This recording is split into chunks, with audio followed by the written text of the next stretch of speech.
This is Have you ever seen reborn babies?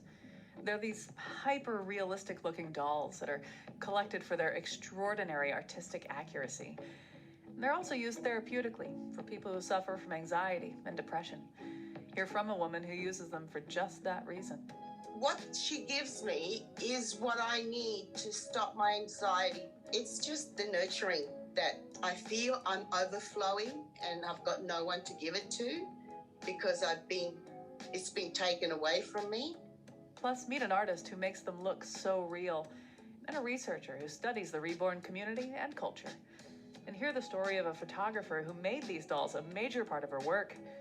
And then the dolls became a part of her life. So I ended up buying 2 reborn dolls and integrated them into that body of work. And I kept on thinking about these reborn dolls. Like, what are these things? I'm Chion Wolf. That's on the next Audacious, right after the news. From Connecticut Public Radio in Hartford, this is Audacious. I'm Chion Wolf. The first time I laid eyes on a reborn baby, which is a hyper-realistic looking baby doll with an accent on the hyper and the realistic, was when I was watching an episode of High Maintenance on HBO. The episode, called Proxy, begins with Adriana, played by Rosie Perez, watching YouTube footage of people unboxing these babies. Oh my gosh. Oh my gosh. They look so real. Oh, she feels good. Can I touch her? Yes. And Adriana is so excited.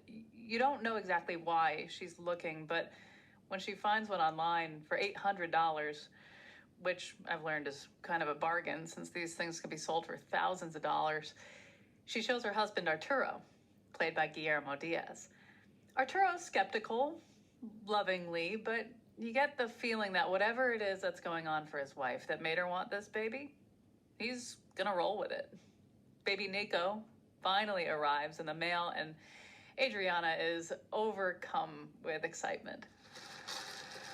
Oh my gosh. Arturo, come here, look at him. He looks so real. Look at this baby. Look at you, baby. Let me fix his hair. Hey, little guy. His skin is so soft. Feel it. Oh my God, look at his hand. It's gonna fall off. That's so weird. Hey, little guy. Flash forward to a scene where they've got baby Nico in a stroller wandering around their Brooklyn neighborhood. They stop at a hardware store.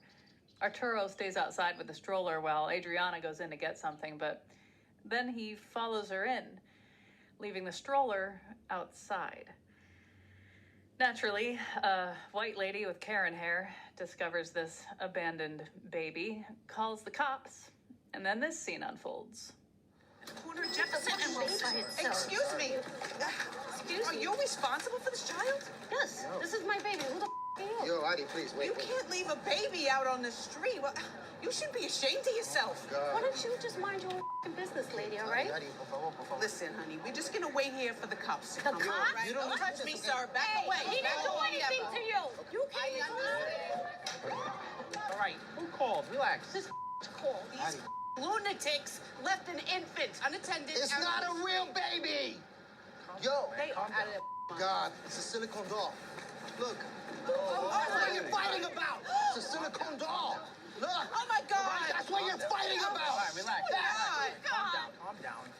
Relax, the baby's fake. All right, go on your way. Goodbye. Thank you very Get much. out of here. The you looking at? Show's over. They begin to walk home. Adriana is sobbing. Hold him up like that. You just went like this, like it was nothing. I don't know. I just got heated. I'm sorry. I'm sorry, Mama. I'm sorry. Okay? The scene ends later that night in their kitchen with Arturo lovingly cradling baby Nico in his arms. While this scene from an HBO show is probably not the most typical experience of those who collect and appreciate the world of reborn dolls, I mean, they do look so real, but it got me thinking, and I wanted to find out more. Today, you'll meet a woman who uses reborn babies therapeutically, and you'll hear from an artist who painstakingly paints them, shimmering drool and the lightest, finest, bluest veins and all, and a photographer who started off using one as a prop, who then became a reborn baby mama herself. But first, let's get a broad view of what we're talking about here and what we're not talking about here with Emily St. Hilaire. She's a multidisciplinary artist and doctoral candidate in the Humanities PhD program at Concordia University in Montreal. She studies lifelike dolls and the motivations of their collectors. She says it's time to rethink non-human companionship. So, how'd she first hear about these reborn babies? This was something I came across pretty randomly back in 2016. I found videos online of these really realistic dolls, and I just was fascinated. What am I looking at? What is going on here? I was a little weirded out, like a lot of people are, and so I thought, I'm going to take a closer look at this. There are a lot of articles online that talk about, this is for women who are grieving the loss of a baby or for women who don't have children. So that was a starting point. But as I got to know this community of collectors, I realized there's a lot more going on, and it's certainly not only women who either don't have children or can't or have lost a child. There's a lot more people who are into it than that, and not just women. So they take a long time to make, so they're really handcrafted. A lot of people are really interested in them as an artistic object and the care that goes into creating them to be so realistic, to be as realistic as possible. Yeah, they're almost like movie props, like so intricate. It's mind-boggling. It's beautiful. Yes, and actually sometimes they're sold from a movie set or a television show, and you can buy those online. It's really the same thing. It's all about the realism. What's the difference between a doll that's a couple $100 and a doll that's a couple thousand?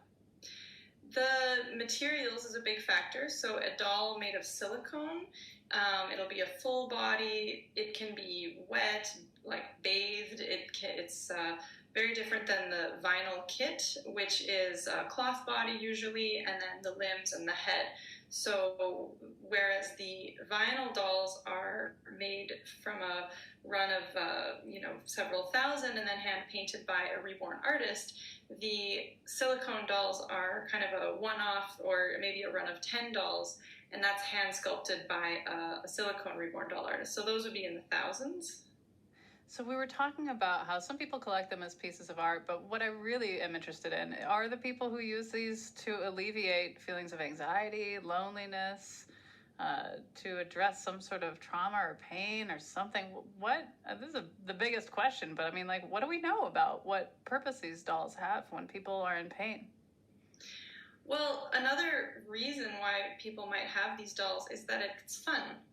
And I think that fact kind of gets obscured sometimes with the deep questioning of why people are enjoying this. But when I went down to the Rose Doll Expo in Utah a couple times before the pandemic, I saw that this is really a community of enthusiasts who are having a great time buying and sharing the dolls and buying accessories and clothing and all sorts of things and just having a really fun time with it. So whereas there's definitely therapeutic benefits, and for some people it's absolutely can alleviate anxiety, but I just also am really interested in looking at the fact that it's kind of pathologized maybe because it's mostly women, and as compared to, say, collecting model trains or being involved in a fantasy sport league, for some reason this idea that it could just be fun to play with and have dolls is, really not normalized. Sure. So the premise of this whole show, you could say, is really not giving the broad spectrum view of the place of these dolls, just because that some people use it as a treatment for anxiety or depression.